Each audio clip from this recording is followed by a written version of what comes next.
Boa tarde a todos. Queria cumprimentar a todos os presentes. Senador Mourão, é um prazer. E queria cumprimentar aqui as falas anteriores dos meus parceiros de mesa. E quem fala por último fica com uma situação um pouco mais confortável, né? Então, vou aproveitar e vou passar minha apresentação aqui, só começar já seguindo um pouco aqui com a fala do Manuel Procópio, né? Realmente foi feito no projeto, na Lei Complementar 214, um esforço absurdo, né, doutor Manuel, de simplificação da legislação. Isso não tenha dúvida. Acho que a gente não consegue nem mensurar ainda a simplificação legislativa que foi feita e, sem dúvida nenhuma, um dos tantos pontos que geram contencioso no Brasil, né? Então, assim, uma das promessas da reforma tributária, a gente pode acreditar que o PL, a Lei Complementar, realmente cumpriu. Agora, o que é importante aqui com relação ao PL 118 é que, apesar de ter feito todo esse esforço hercúleo que foi feito no sentido de criar normas e regras uníssonas para os dois tributos, para o IBRS e para a CBS, no PL 108, né, Suzy, a gente tem algumas assimetrias que não foram unificadas. Eu concordo aqui com a fala da Suzy de que a gente poderia ter processos, a começar, né, as próprias fiscalizações coordenadas, processos administrativos bastante similares, ainda que a gente pense que vai ser um sonho, né, ter esse tribunal único que julgue todos os autos de infração na esfera administrativa. Acho que isso é um sonho de todos nós tributaristas e contribuintes, que a gente pudesse ter uma justiça bastante célere e unificada na esfera administrativa, mas enquanto ela não acontece, a gente tem que potencializar os problemas, né, Manuel, que posso ter, e tentar agora, nesse momento, acho que uma primeira mensagem que a gente tem temos um projeto de lei ainda tramitando sobre a reforma, e a gente tem que, eu sei que estamos todos cansados, né, porque foi vamos dizer assim, uma jornada hercúlea, mas ainda existem pontos muito sensíveis que a gente precisa tratar no PL 108 para a gente ganhar e maximizar aí toda essa eficiência de simplificação, redução de contencioso, padronização de procedimentos, que é o que se busca na reforma, né? Para começar, o primeiro tema que eu queria trazer, bem objetivamente, para a gente tratar de temas específicos do PL, é a questão das multas e infrações, né, que é objeto da nossa audiência hoje. E eu trago o regime de fiscalização, o REF, que foi previsto, apesar dele ser da Lei Complementar 214, eu trago ele hoje aqui de novo para a gente discutir, porque, na verdade, ele trata, sim, de fiscalizações, infrações e penalidades, né? E por que é importante a gente estar revendo o REF aqui neste momento, né? O REF é um regime de fiscalização concentrada que foi criado, né? Só que ele é aplicado para os dois entes, tanto para o IBRS quanto para o CBS. E tanto para o Fisco Federal quanto para o Fisco Estadual, nós vamos ter REFs que têm que ser iguais, porém serão diferentes. Qual a importância aqui do REF que eu estou trazendo luz aqui?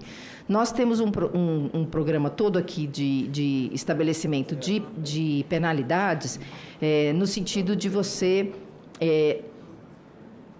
penalizar o contribuinte. Toda a reforma, né? Ela está muito focada para evitar a sonegação, evitar abuso, fraudes e etc. E o REF é exatamente um regime específico para isso. Então, ele trata, quando a gente lê os incisos que classificam, né, que podem enquadrar um contribuinte no REF, a gente vê claramente, parece que a gente está lendo o projeto de devedor contumaz, que está sendo discutido aqui na casa com muita propriedade, né? Então, é o contribuinte que prevarica para fiscalização, é o contribuinte que pratica atos sem estar com inscrição, é a nota fiscal que não está correta. E aí, qual é o problema desse regime especial de fiscalização? Tem um inciso 5 ali que eu apontei, em que ele trata, assim, dois autos de infração sobre infração à legislação tributária pode enquadrar o contribuinte no REF. E esse inciso 5, trazendo aqui bem para o ponto de melhoria que a gente pretende trazer aqui, ele é muito amplo, né, Manuel? A gente tratou da outra vez, já nas outras audiências públicas, né? Ele é muito amplo porque ele é praticamente um regime forçado para contribuintes que não se comportam bem, só que duas infrações à legislação tributária é um conceito muito amplo. Infração à legislação tributária cabe tudo: entregar, pagar tributo em atraso, uma obrigação acessória ou, como a gente vai ter, algum contencioso de divergência de interpretação. Eu estou falando do contencioso bom aqui, né, Manuel? Não um contencioso fraudulento, sem dúvida nenhuma. Se a gente tiver qualquer ato, né, de contribuinte que pratique fraude, com certeza ele tem que ser submetido a um regime mais duro. É isso que a gente tem buscado sempre. Mas no caso do REF, auto de infração muito amplo. A nossa sugestão aqui é, vamos melhorar esse texto, né, vamos melhorar esse inciso 5, ou se exclui, ou pelo menos se aprimora ele, para deixar claro que as condutas que a gente quer atingir aqui, para essas multas, e porque é importante, gente, a multa vai para 150 aqui, fato gerador diário do pagamento, você pode ser submetido ao fato gerador diário, ou seja, é uma mensagem muito dura, para uma infração de 2 autos de infração. 2 autos de infração no começo da legislação é muito pouco. A gente vai ter bem mais do que 2 autos de infração. Até porque senão o comitê, né, Suzy, o tribunal ali não vai ter muito o que fazer. A gente vai ter bem mais do que 2 autos de infrações por reincidência. Então, é importante que a gente trabalhe aqui no REF para deixar claro essa questão, né, para simplificar e melhorar. Outra coisa muito importante também que foi dita aqui, nós acabamos ficando com 2 regimes de multas diferenciados. O regime de multas que existe hoje da Receita Federal para o CBS e um regime de multas inteiro no 108 para o IBS.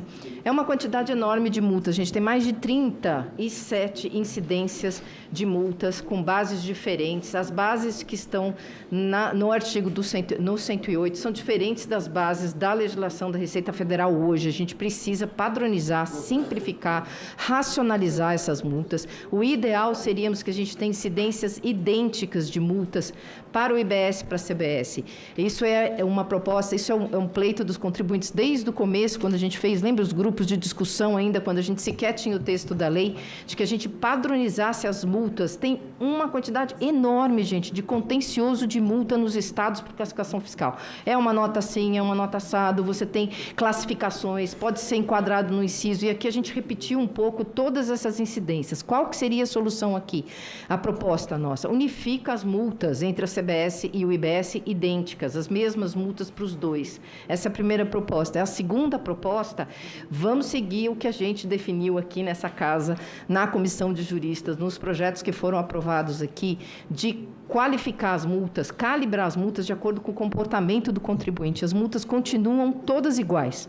A gente não tem os limites que foram definidos e a gente continua aplicando multas idênticas para contribuintes que se comportam de maneira diferente. A gente já mudou essa cabeça aqui no Brasil. Nós já estamos trazendo as boas práticas internacionais, os programas de conformidade, tratar bem os bons contribuintes e mão pesada para os maus contribuintes. Aqui, a gente tem a mesma multa para todo mundo.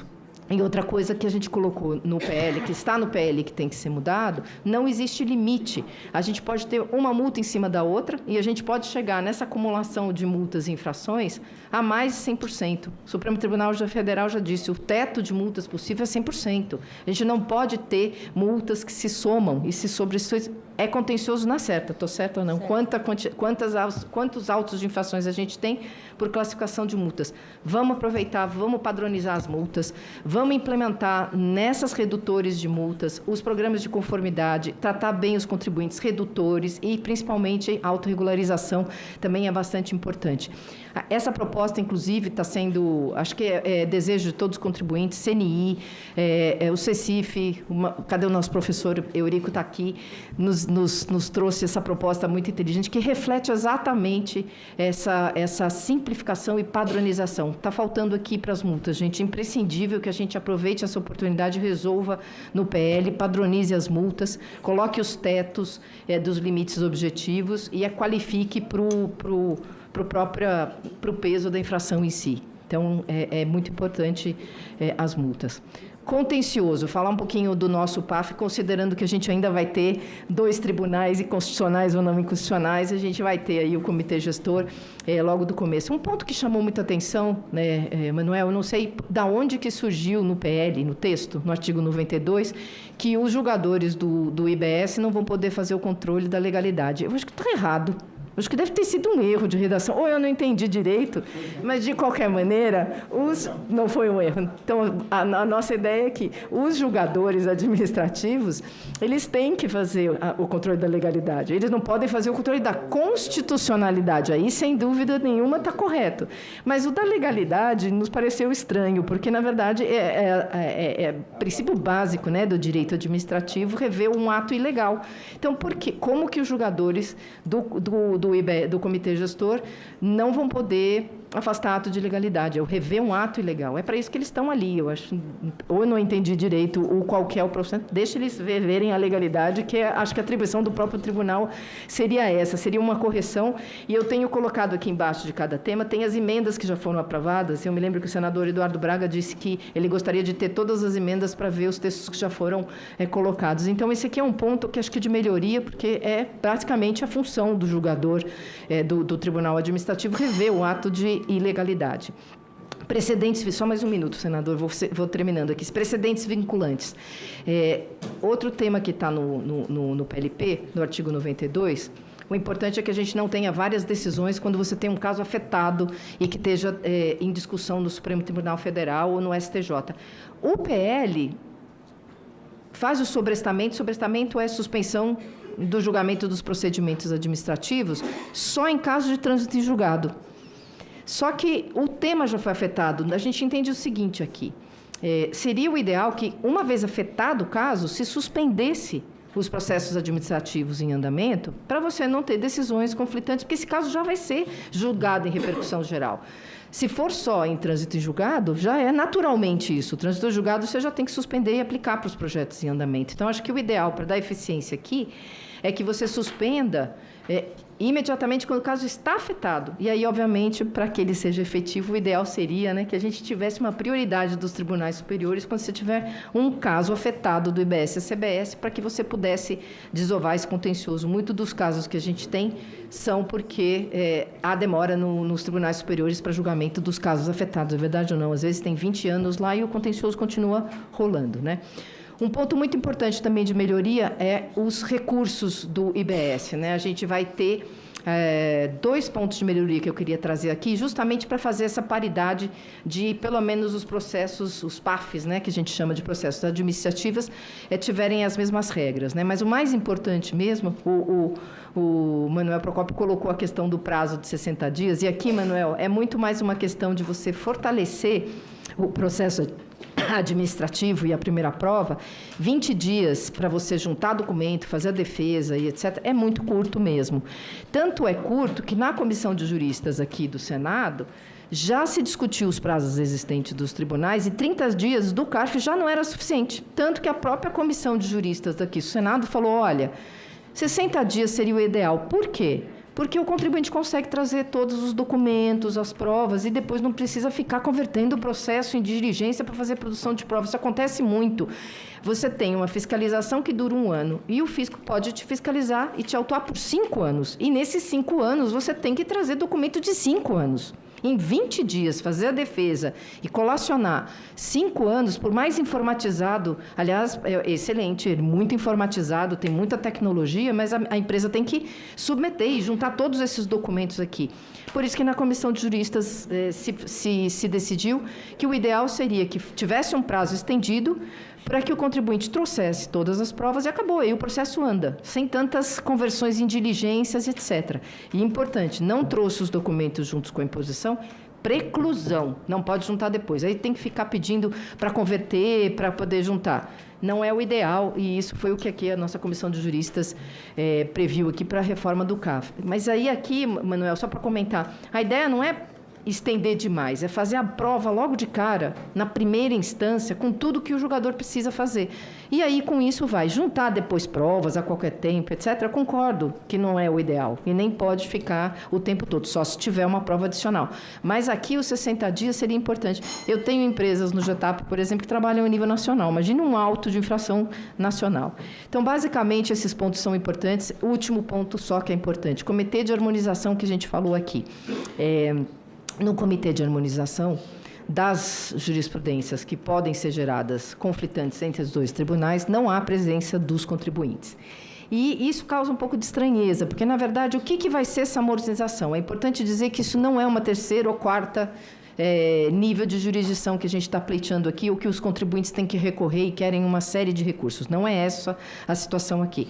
O Comitê de Harmonização será os dois tribunais vão decidir do mesmo tema de maneira conflitante.